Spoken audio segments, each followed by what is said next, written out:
부활절을 보내면서 우리가 또 많이 읽었던 또 메시지, 들었던 메시지를 우리가 다시 오늘 말씀을 함께 읽었습니다. 오늘 누가복음 24장에서 우리가 확인하는 것처럼 예수님은 말씀하신 대로 다시 살아나셨다 하는 사실입니다.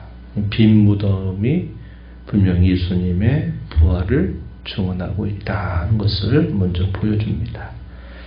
그뿐만 아니라 우리가 확인한 것처럼 천사들이 예수님이 부활하신 그 자리에 있어서 예수님을 찾아갔던 여러 여인들에게 예수님의 말씀을 상기시켜 주면서 그분은 말씀하신 대로 살아났다. 어찌 살아있는 자를 죽은 자 가운데서 찾느냐? 그는 여기 계시지 않고 살아나셨느니라. 이렇게 분명하게 천사들이 그들에게 들려주기도 하였습니다. 이러한 사실을 확인했던 이 여인들이 벅찬 마음을 가지고 11명의 제자들이 모이는 곳에 찾아가서 예수님이 살아나셨다. 천사가 또한 분명하게 이러한 사실을 우리에게 알려주었다라고 말을 합니다. 제자들은 그 말을 듣고서도 그 사실을 도무지 믿지 못합니다. 베드로는 그들 가운데 일어나서 무덤을 향해서 달려갔습니다. 실제로 비어 있었고 거기에는 세마포만이 놓여 있다는 사실들을 발견합니다. 그러면서도 이것이 놀라운 일이라고 생각을 하면서도 긴가민가 하는 그런 의구심을 떨치지 못한 채 집으로 돌아갔다. 이렇게 기록해 주죠.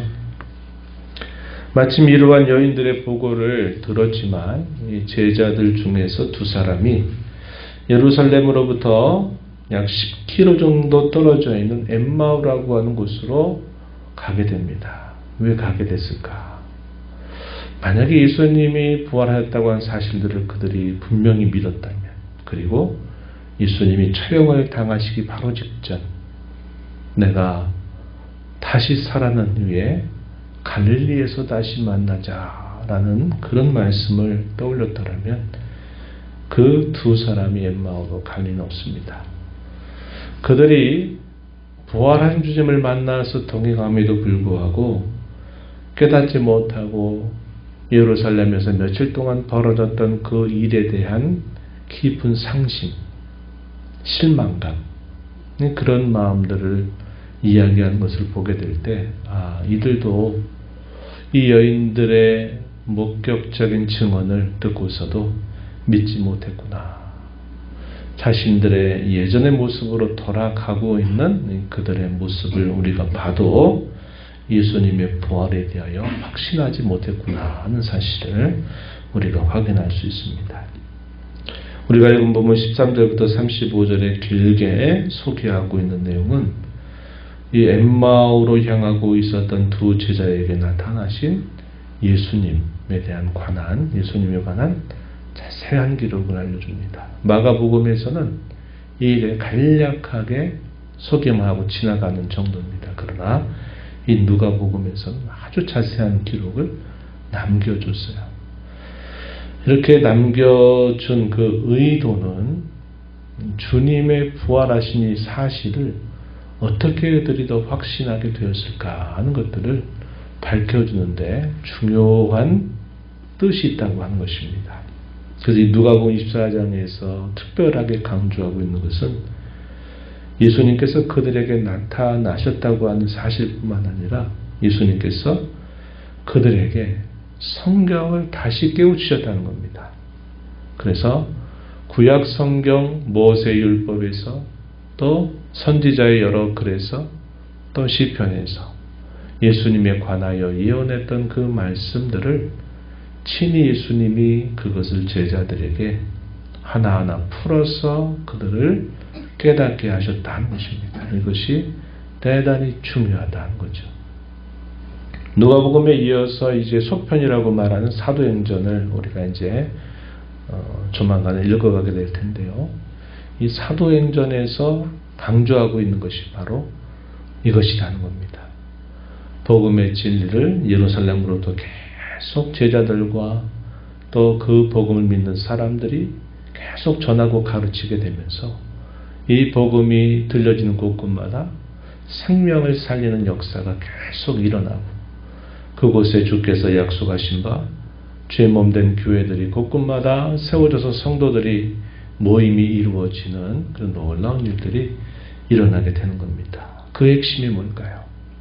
바로 이 성경을 가르친 겁니다. 성경을 통해서 예언된 그 예수님의 죽으심과 부활이 그냥 된 일이 아니라 이건 성경의 약속이 성취된 사실이다. 사도행전 2장에 가게 되면 이걸 뭐라고 표현하냐면 누가가 표현할 때 하나님의 큰 일이다. 역사 속에서 하나님이 행하셨던 가장 큰 사건처럼 예수님의 이 죽으심과 부활을 복음의 핵심으로 전하고 가르치고 있다는 겁니다. 그 결과가 결국 곳곳마다 주의 교회가 세워지며 하나님의 나라가 이루어지고 확장되는 역사가 일어나게 됨을 보여주고 있다는 겁니다. 그런 의미에서 이 누가복음은 부활하신 주님이 친히 성경을 가르치고 그들의 가려진 그들의 눈을 여시고 그들의 마음을 밝혀주신 이 일을 대단히 강조하면서 기록해주고 있다는 것을 우리가 확인하게 됩니다. 그들이 말씀을 듣기 전에 또 그들이 친히 예수님이 바로 며칠 전에 제자들과 함께 마지막 만찬을 나누시면서 떡과 포도주를 나눠주면서 축사하시고 나눠주셨던 그 일들을 그들이 경험하게 되면서 그들의 눈이 활짝 열리게 된 겁니다. 그래서 엠마오로 가던 그들의 걸음이 이제는 다시 예루살렘으로 돌아와서 제자들에게 남아있는 제자들에게 이러이러한 놀라운 일이 우리에게 있었다. 예수님은 정말 살아나셨다. 그는 부활하셨다. 그는 말씀하신 대로 우리와 함께 살아계시다 하는 사실을 증언하게 되는 놀라운 일이 일어나게 된 겁니다. 이렇게 예수님께서 그들과 함께 하셔서 그들을 깨우치시고서는 이 11명의 제자들이 모여있는 그곳으로 예수님이 직접 등장하십니다. 의구심, 또 두려움, 실망감, 또 배반했던 그 마음에 대한 부끄러움과 죄책감들 이런 것들이 범벅이 되어 있는 이 제자들에게 예수님이 친히 나타나십니다. 그러면서 너희에게 평강이 있을지어다. 이렇게 예수님이 말씀하세요. 그 평강은 그들이 가지고 있었던 여러 복잡한 여러 마음들, 죄책감으로부터 실망감, 의구심 이런 모든 것이 얽히고 설키고 있는 그들의 복잡한 심경에 하나님께서 우리 부활하신 예수님이 그들에게 평안을 주심으로써 그들에게 또다시 은혜를 베푸시는 모습을 잘 보여주고 있다는 것입니다. 그러면서 예수님이 어떻게 하시느냐? 두려워하지 말아라. 너희 마음에 의심하지 말아라 하시면서 너희가 직접 봐라. 못 박힌 손과 발을 보기도 하고 또 예수님을 만져보라고까지 얘기를 하시면서 예수님이 부활하셨다는 사실을 그들에게 확증시켜 주시죠. 그럼에도 불구하고 보면서도 여전히 정말 그분이 맞나 영으로 생각하는 그 두려움을 떨쳐버리지 못하고 의심을 떨쳐버리지 못할 때 예수님은 성경을 그들에게 말씀해 주셨습니다. 성경을 해주신 말씀 우리가 읽은 마지막 부분에 소개가 되죠. 45절입니다. 45절 44절부터 보시면 모세의 율법 선지자의 글 시편에 나를 가리켜 기록된 모든 것이 이루어져야 하리라 한 말이 이것이다 하시면서 구약 성경을 통해서 예수님이 어떤 일을 행하셨는지를 그들의 마음을 열어 깨닫게 해주셨다. 45절에 표현합니다. 그래서 예수님이 공생에 사시면서 하셨던 일들 46절에 보면 고난을 받으신 일, 제3일에 고난을 받고 제3일에 죽은 자 가운데서 다시 살아나신 일, 또 그의 이름으로 죄사함을 받게 하는 회개가 예루살렘으로부터 시작해서 모든 족속에 전파될 것이 다 기록이 되었다 하는 것을 예수님이 친히 깨닫게 하신 겁니다. 그래서 그 일을 깨달았던 것을 보면서 이 제자들이 마음이 회복이 된 것이죠. 큰 기쁨을 그들의 심령이 얻게 된 겁니다. 예수님의 분부하신 말씀 따라 약속하신 것을 너희에게 보내줄 텐데 위로부터 능력으로 입혀질 때까지 이 성을 떠나지 말고 머물러 있어라 하시는 예수님의 당부를 듣고서는 그들이 이제 또 새로운 삶을 시작하게 되는 계기가 되어서 그들이 성전으로 모여서 하나님을 찬양하고 또 큰 기쁨으로 그들이 예수님의 말씀이 이루어질 때를 기다리면서 기도하는 이 제자들의 모습이 나타나게 된다는 것입니다.